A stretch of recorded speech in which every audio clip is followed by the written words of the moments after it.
College വിദ്യാർത്ഥി നിതിന്റെ മരണം CBI അന്വേഷണം ആവശ്യപ്പെട്ട് പാട്ടുകൂട്ടത്തിന്റെ നേതൃത്വത്തിൽ പ്രതിഷേധം സംഘടിപ്പിച്ചു. കൊട്ടും പാട്ടും പ്രതിഷേധം ഗിരീഷ് ആംബ്ര ഉദ്ഘാടനം ചെയ്തു.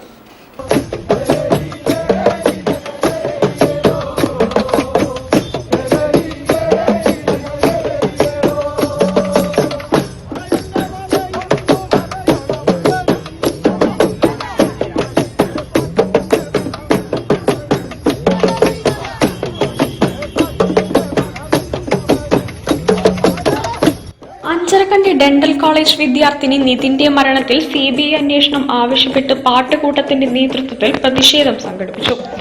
വംശീയ ജാതിവെറിക്കെതിരെ കലാകാരന്മാരുടെ നേതൃത്വത്തിൽ നടത്തിയ കൊട്ടും പാട്ടും പരിപാടി ഫോക്ലോറിസ്റ്റും കവിയുമായ ഗിരീഷ് ആംബ്ര ഉദ്ഘാടനം ചെയ്തു.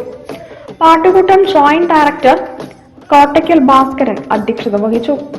പാട്ടുകൂട്ടം കലാകാരി VM Chandrika, IP Sheethal Raj, Mavoor Vijayan, Sudhamshu, Naveen Raj, Santhosh Palakkada, Sajeevan Koyilandy, UT Sreedharan Kuzhuvattoor, Noushad Kallachi, Krishnadas Ballakkunni, Pradeep Kottakkal, Libina, Nithin Iruvalloor, doctor P Sreeman Unni, PP Kandakkutty എന്നിവർ പ്രസംഗിച്ചു.